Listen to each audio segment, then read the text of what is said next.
Buenos días. Como pues hizo la introducción mi compañera, vamos a hablar un poco de falla cardíaca aguda. Vemos.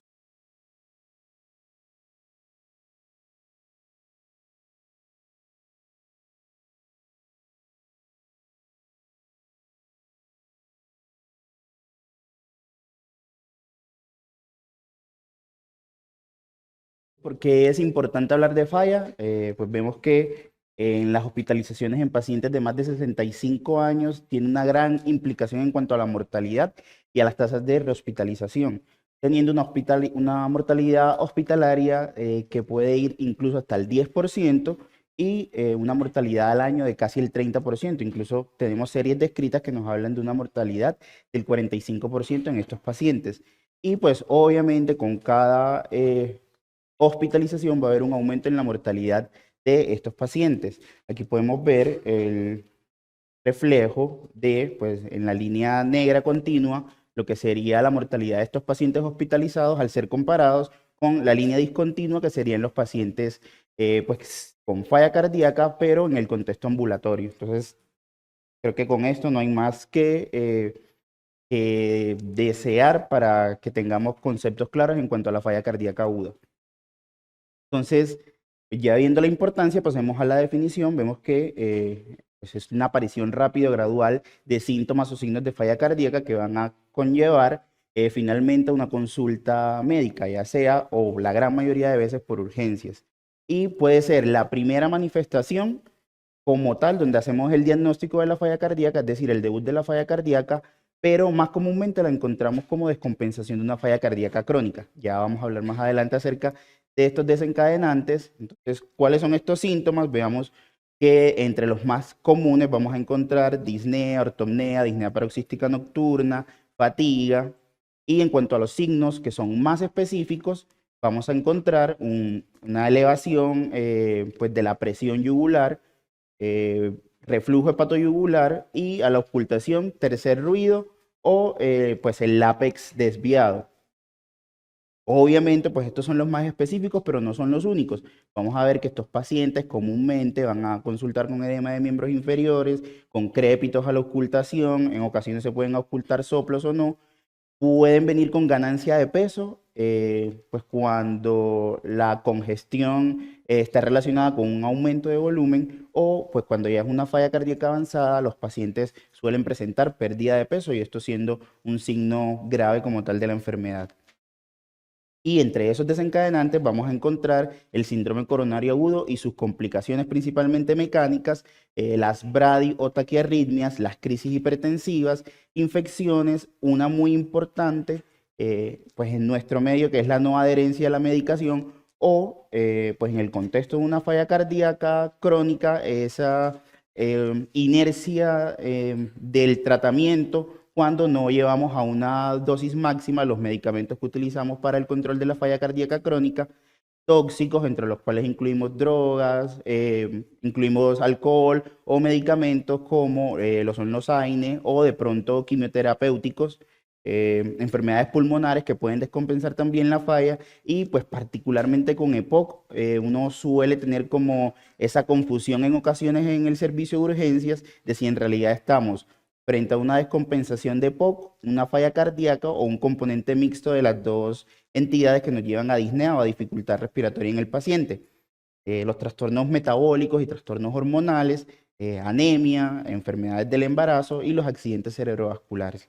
Entonces, sí hay como una amplia gama de desencadenantes a los cuales tenemos que estar muy atentos, obviamente desde el interrogatorio del paciente. La guía europea nos ha empezado a hablar ya de hace unos años acá de pues unos fenotipos o unas presentaciones de falla cardíaca que pues difieren en ciertas cosas que nos llevan a tener un tratamiento un poquito diferente. Pero en general la base como tal de la descompensación se relaciona con la congestión, que puede ser periférica o puede ser central y posteriormente pues llevar a las complicaciones en los peores casos de hipotensión y bajo gasto cardíaco. Entonces tenemos la falla cardíaca agudamente descompensada, como ellos la describen, el edema agudo de pulmón, la falla derecha aislada y el choque cardiogénico. La falla cardíaca agudamente descompensada, digamos que es la que más comúnmente vemos, es la entidad que es más conocida y la que tiene la mayoría de los pacientes. Cerca del 75% de los pacientes van a llegar en este contexto. Esto es una entidad que suele ser de un inicio gradual y que se relaciona con una retención progresiva de líquidos que puede tener o no hipoperfusión.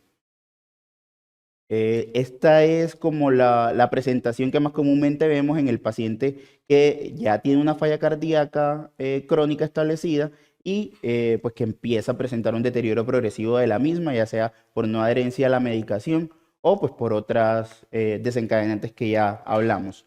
El edema agudo de pulmón, pues también el fenómeno es congestión, pero en este caso es a nivel pulmonar y el reflejo clínico va a ser disnea con ortopnea, hipoxemia, y los pacientes van a presentar taquipnea y aumento del trabajo respiratorio. Más adelante vamos a hablar un poco de qué hacer en este caso.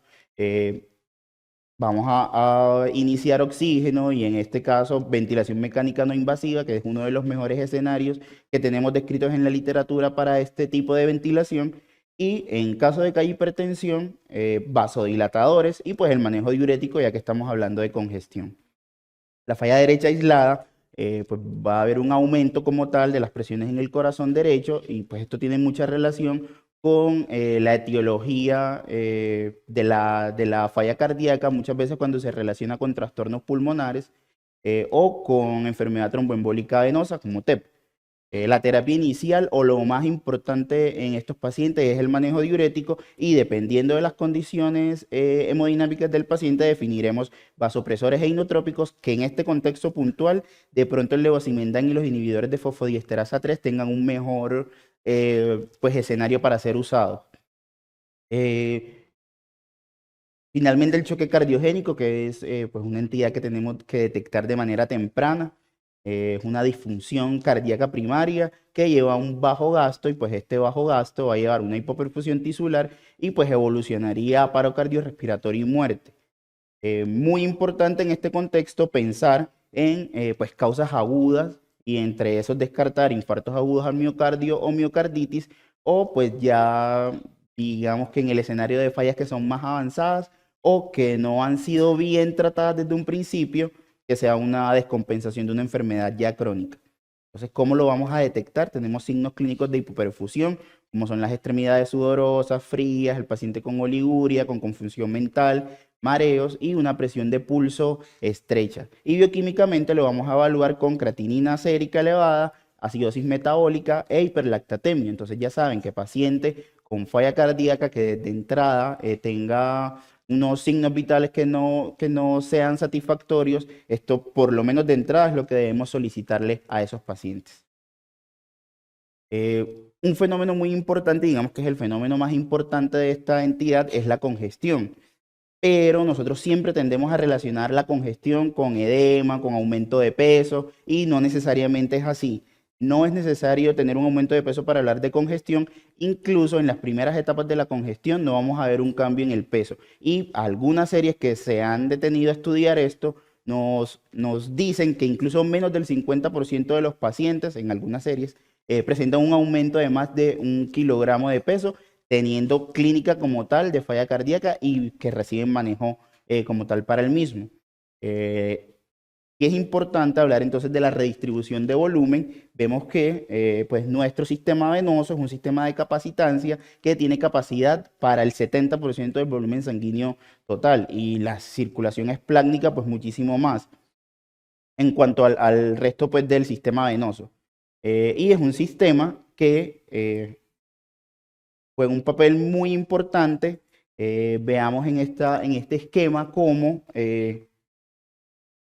pues vemos que digamos que estos mecanismos que se relacionan con la retención de agua y sodio tienen, pues son más lentos, es un tiempo de evolución mucho más lento que lo que ocurre cuando hay activación simpática que moviliza todo ese reservorio venoso y va a presentar como tal un aumento del volumen circulatorio que lleva a la congestión. Entonces, no necesariamente todos nuestros pacientes tienen que estar edematizados en anasarca para considerar que están en una falla aguda. Este es el enfoque inicial que nos pues, recomienda como tal la guía de los europeos, la última guía de falla cardíaca aguda. Y pues como siempre, la historia clínica de nuestro paciente, signos y síntomas, y pues detección de los pacientes que están muy graves pues, para el tratamiento como tal agudo que suele ser en unidades de cuidados intensivos. Y identificamos que nuestro paciente pues tiene signos clínicos de falla, pero no está en un estado grave, pues ya pasamos como tal a solicitar este tipo de estudios. Siempre tiene que haber un electrocardiograma y una radiografía de tórax, evaluar también, porque pues todo la fisiopatología de esta descompensación también tiene que ver mucho con el riñón, entonces evaluar signos de daño renal, un ecocardiograma, pues estudios generales donde vamos a ver función hepática, que juega un papel muy importante para decirnos en qué tipo de falla estamos. El ultrasonido pulmonar, que más adelante hablaremos un poquito de eso, y pues ya dependiendo de lo que identifiquemos en relación a desencadenantes, pues pedir estudios dirigidos, por ejemplo, dímero de en un paciente que sospechamos TEP. Nos recomiendan la documentación de la elevación de los péptidos natriuréticos. De pronto es algo que en la práctica no hacemos con tanta frecuencia, pero vemos que es un examen que es completamente disponible y que es muy útil, muchísimo más cuando no tenemos clara la etiología de la disnea o de la congestión en nuestros pacientes. Y pues ahí nos estipulan los valores para BNP y NT-proBNP, que es lo que tenemos en el país, para confirmar o descartar falla cardíaca en estos pacientes.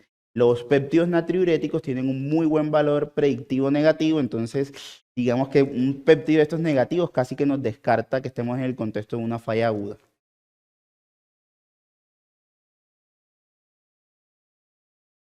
Entonces, pues vemos que sí es muy chévere todo lo de la semiología, que es muy importante además, que es algo que nunca debemos dejar de hacer, pero si somos muy estrictos podemos ver el rendimiento que tiene, evaluar el reflujo hepatoyugular, hepatomegalia, edema, incluso variables ecocardiográficas, y miren la poca sensibilidad y poca especificidad que algunos tienen para la determinación como tal pues de falla cardíaca aguda.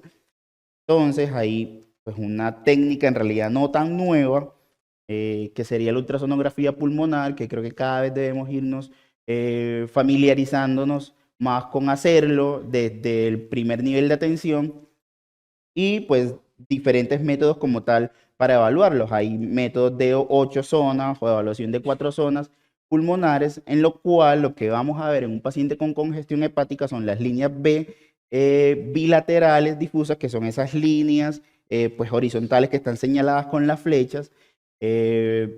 Va a haber deslizamiento pulmonar como tal, que es el cizallamiento que ve uno de la pleura cuando roza con el pulmón. Vamos a ver una línea pleural delgada y pues en ocasiones podemos encontrar derrame pleural, que sumado a esta aparición de las líneas B, pues van a aumentar o a reforzar ese diagnóstico. Y pues también puede tener mucha importancia en cuanto a la evolución de nuestros pacientes. Entonces, la idea o la meta es familiarizarnos cada vez más con esta estrategia. Entonces el manejo pues requiere como todo una atención inicial donde vamos a ver cuál paciente está grave, qué paciente requiere hospitalización en unidad de cuidados intensivos, qué paciente puede ser vigilado en observación en urgencias. Y pues la recomendación es eso, evaluar si nuestro paciente tiene falla respiratoria o un choque cardiogénico, porque dependiendo de eso vamos a definir si necesita soporte ventilatorio o incluso soporte mecánico, que digamos que eso se sale un poquito de los objetivos de la charla. Y lo siguiente es la identificación de la etiología, porque el manejo temprano, el manejo indicado de la descompensación, pues nos va a llevar a la resolución de la falla. Un paciente que tiene una falla descompensada por un infarto agudo al miocardio, por mucho diurético que se le ponga, si uno no resuelve o uno no revasculariza ese paciente, no vamos a lograr la recuperación de la falla. Y pues esto me parece una mnemotecnia que es bastante útil, que pues sería descartar las cosas más comunes, que serían el síndrome coronario agudo, la hipertensión arterial, arritmias malignas, causas mecánicas, los embolismos pulmonares, infecciones y taponamiento cardíaco. Con este screening inicial, pues ya al ser descartado podríamos ir pensando en otras entidades o que simplemente sea falta de adherencia a la medicación o el debut de una falla cardíaca. El oxígeno y la ventilación mecánica son estrategias que son fundamentales en estos pacientes. Entonces vemos que el oxígeno está indicado suplementario cuando hay una saturación de menos de 90% o una presión arterial de oxígeno menor al 60 milímetros de mercurio. Y ventilación mecánica no invasiva cuando pues en la guía nos habla de frecuencia respiratoria de más de 25 respiraciones por minuto y una saturación menor a 90. Esto ya lo podemos considerar que el paciente está en falla ventilatoria y requiere ventilación mecánica no invasiva.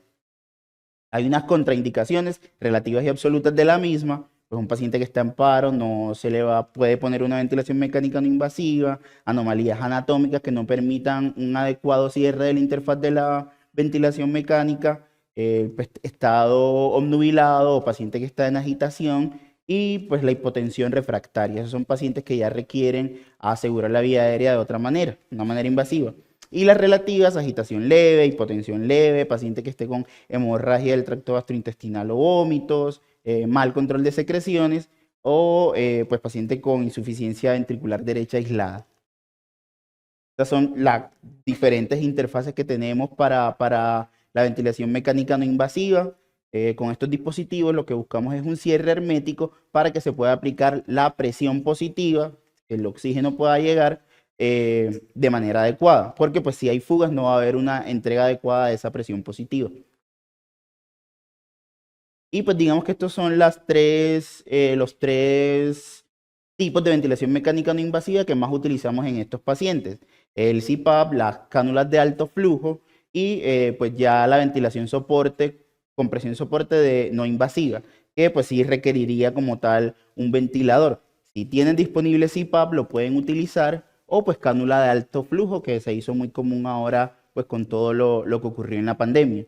Entonces, las recomendaciones para CPAP, iniciar pues con una presión de 5 centímetros de agua y evaluar entre 3 a 5 minutos para ir realizando pues aumentos consecuentes de 7,5 y luego hasta 10 centímetros de agua. Cuando vamos a empezar cánula de alto flujo, podemos iniciar con una FiO2 al 100% y pues ir desmontando según la evolución del paciente y cuando ya vamos a utilizar presión soporte, pues sí necesitamos cuadrar estos parámetros en el ventilador, que pues en general con eso podemos empezar 3 a 4 centímetros de PIB, 7 a 8 centímetros de presión soporte y un volumen corriente entre 4 y 7.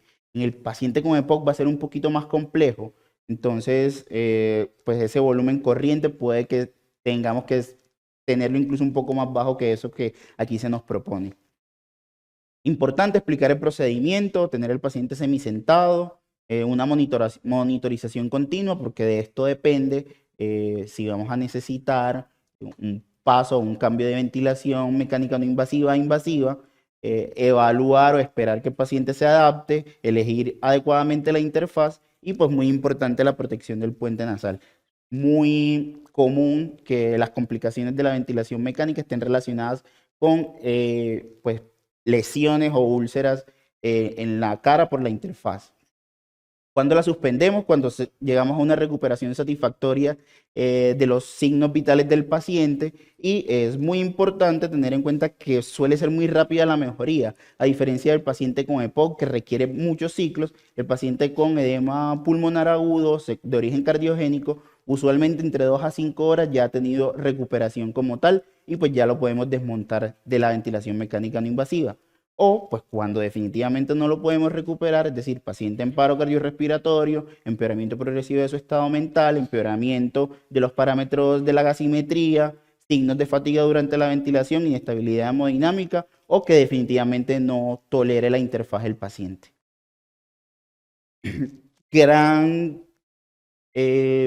De gran importancia, pues esta parte de la cual vamos a hablar, que serían los diuréticos. Vemos que la congestión es el fenómeno más importante en los pacientes con falla aguda y pues en esta diapositiva pueden ver dónde actúa pues todos los diuréticos que tenemos en cada punto del túbulo renal y vemos que pues cuando hablamos de un bloqueo o que tenemos, que esto nos da una ventaja para hablar de bloqueo tubular como tal, ya que los diferentes diuréticos van a actuar en diferentes sitios y pues van a potenciar cada uno el efecto del otro. Obviamente teniendo pues como el más importante el diurético de asa, que sería pues el más utilizado, la furosemida, y que va a actuar a nivel del ASA-Denle en el pues cotransportador de sodio, cloro y potasio. Entonces, esta es pues como lo recomendado, el esquema para iniciar el diurético en nuestros pacientes que consultan con falla cardíaca descompensada. Lo primero es evaluar si el paciente ya venía recibiendo diurético de manera ambulatoria. Si lo venía recibiendo, pues vamos a duplicar la dosis que el paciente venía recibiendo en casa, y si no lo venía recibiendo, entonces vamos a empezar a una dosis entre 20 a 40 miligramos de furosemida intravenoso. Recuerden que la biodisponibilidad de la furosemida oral no es tan buena, y mucho menos en un paciente que está edematizado y que se va a dificultar la absorción por edema del tracto gastrointestinal. Entonces esas son las dosis para iniciar, y luego lo que tenemos que hacer es evaluar la respuesta a ese diurético. Lo vamos a hacer con dos parámetros. Uno, el gasto urinario, y dos, el sodio urinario, que últimamente es un poco más controversial, pero todavía nos recomiendan la medición como tal de este sodio urinario. Entonces, luego de las 2 primeras horas de iniciar nuestra primera dosis del diurético, vamos a medir el sodio urinario, y a las 6 horas vamos a evaluar el gasto urinario. Idealmente, o para hablar de una respuesta al diurético, vamos a necesitar una concentración de 50 a 70 mil equivalentes litros de sodio en orina, o un gasto urinario que sea mayor a 100 cc por hora. Es decir, que a las 6 horas por lo menos tengamos 600 cc de diuresis en nuestros pacientes en quien iniciamos el manejo con diuréticos. Si logramos esto y el paciente persiste con congestión, vamos a repetir esa misma dosis cada 12 horas. Y pues si el paciente ya no está congestivo, pues ya empezamos como tal el desmonte del diurético, que puede ser a oral, y estabilizar nuestro paciente para empezar la terapia médica óptima de falla cardíaca. En caso de no lograr esto, vamos a duplicar la dosis de furosemida que dimos al inicio, y luego hacemos una nueva evaluación de los mismos parámetros en las siguientes 6 horas. Usualmente un paciente que recibe más de 120 miligramos de furosemida y no responde, ya casi que nos está pidiendo continuar el bloqueo tubular, es decir, iniciar otros diuréticos para pues lograr la descongestión de este paciente. Entonces, cuando esa congestión persiste a pesar de duplicar nuestra dosis de furosemida, vamos a continuar el seguimiento ya solo con gasto urinario, porque a partir de las 24 horas no es tan útil el sodio urinario. Ya se demuestra que independientemente de si el paciente está respondiendo o no al diurético, pues la concentración va a ser la misma. Vamos a buscar una dosis máxima del diurético de asa, que puede ser hasta 400 miligramos, pero teniendo en cuenta que ya dosis de más de 120, usualmente uno requiere ya bloqueo o añadir otros diuréticos para bloqueo tubular. Pues es muy variable, la verdad. Cuando uno revisa la literatura, algunos recomiendan iniciar con tiazidas, otros recomiendan con acetazolamida, otros con antialdosterónicos. Nosotros tenemos todas estas herramientas para iniciar o considerar iniciar en nuestro paciente que con dosis altas de furosemida no logra como tal mejorar la congestión. Estas son las dosis usuales a las que utilizamos esos medicamentos. Si quieren, pues se les comparte la presentación o pues también pues le pueden tomar fotico para que lo tengan ahí disponible. Y pues ya hablando puntualmente de los diuréticos, en esta actualización que hicieron como tal de la guía 2021, acetazolamida e hidroclorotiazida se intentaron pues probar en pacientes de entrada, es decir, furosemida junto con acetazolamida, furosemida junto con hidroclorotiazida, y comparados contra furosemida más placebo. Y la verdad, si bien por lo menos en acetazolamida hubo un aumento en la descongestión como tal y de pronto una disminución en la estancia hospitalaria, desenlaces duros o lo suficientemente fuertes como para que ya se dé una recomendación acerca de eso, no. Entonces todavía nos quedamos con la furosemida como terapia inicial y vamos añadiendo los demás diuréticos según la respuesta. Muy importante también hablar del ISGLT2, que es el medicamento de moda. Aún como tal, no hay recomendaciones que nos digan que lo podemos iniciar de entrada también en la terapia, pero pues sí sabemos del beneficio que tenemos iniciándolo de manera temprana, que pues es una vez logramos la descongestión del paciente y se inicia ya con miras al alta, es decir, pacientes estables. Hay otras estrategias, unas más controversiales que otras. Por ahora, pues digamos que la ultrafiltración, cuando el paciente, a pesar de un múltiple bloqueo tubular, no se ha logrado la descongestión, podría ser como la terapia que mejor evidencia tiene al ser comparadas con la solución salina hipertónica o con una restricción hídrica o salina. Entonces, pues de pronto es una práctica intuitiva el hecho de decirle al paciente no tome tanta agua, no coma tanta sal, pero cuando uno se va a la literatura se da cuenta que en realidad pues lo que hace es que el paciente se siente incómodo, que el paciente tenga más sed, empeora la calidad de vida y eso no se ve muy bien reflejado en hospitalizaciones o mortalidad en los pacientes. Entonces la recomendación es a no ser tan estrictos con esa restricción salina en los pacientes.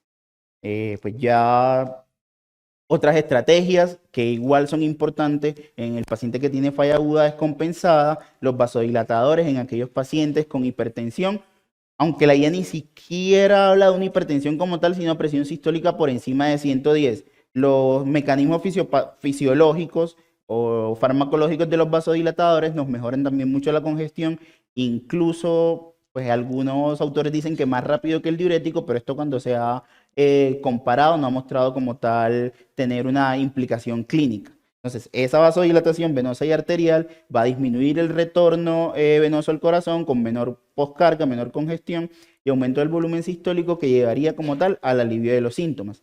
Estas son las dosis a las que vamos a iniciar los vasodilatadores. Y los inotrópicos, pues tienen indicación cuando hay una disfunción sistólica del ventrículo izquierdo, el bajo gasto, como ya lo evaluamos con clínica y con bioquímica, o el paciente con hipotensión, pues también se puede considerar iniciarlo. Efectos adversos, arritmias y pueden inducir también isquemia miocárdica. En cuanto a los vasopresores, pues lo más recomendado o el de mejor perfil para nuestros pacientes es la norepinefrina, aunque se prefiere puntualmente en el paciente que tiene una hipotensión grave. Y pues producen como tal el aumento de la poscarga del ventrículo izquierdo, ya que lo que nos hace es un aumento en la resistencia vascular periférica. Por eso en algunos pacientes es recomendable iniciarlos junto con inotrópicos. Estas son las tasas de infusión de esos medicamentos, pues de inotrópicos y de vasopresores. Como les dije previamente, levosimendan y milrinone de pronto en ese paciente con falla ventricular derecha aislada. Y pues ahí tienen también para que le tomen fotico. Otras drogas que utilizamos u otras intervenciones, pues la de mejor evidencia, la profilaxis tromboembólica, que la vamos a hacer pues en todo paciente hospitalizado con falla cardíaca, con heparinas de bajo peso molecular. No es recomendado el opioide, pues una práctica muy, sí, muy antigua, que ya no es tan recomendada a menos que el paciente tenga o mucho dolor o mucha ansiedad. Del resto, no hay más indicación de opioide en el paciente con falla aguda. Antes del alta, evaluar si hay congestión persistente. Para eso, pues tenemos varias estrategias y para eso nos ha ayudado mucho POCUS también, porque pues si tenemos una medición inicial de cuántas líneas B tenía al ingreso, podemos evaluar también antes del alta cuántas líneas B tiene y esto se relaciona con descongestión en estos pacientes. Es muy importante esto, el paciente que se va lleno para la casa tiene mucho más riesgo de regresar. Hasta el 20% de estos pacientes se rehospitalizan antes de 6 meses. Y pues ya saben todo lo que confiere una rehospitalización en cuanto a mortalidad. la terapia médica óptima con los cuatro fantásticos, idealmente iniciarla desde la hospitalización y pues con la conciencia de que es una medicación que se debe titular, ojalá antes de las 12 semanas ya el paciente tenga la dosis tope pues de todos los medicamentos que utilizamos. Y muy importante, de entrada, ferrocinética en estos pacientes, porque pues ya tenemos estudios que nos demuestran que la reposición intravenosa de hierro tiene impacto en hospitalizaciones y mortalidad de nuestros pacientes con falla que se hospitalizan. Hasta ahora, pues la única molécula que se ha evaluado es el hierro carboximaltosa. Entonces, pues eso es como lo que se recomienda utilizar. Muchas gracias por su atención. Quedamos atentos a las preguntas.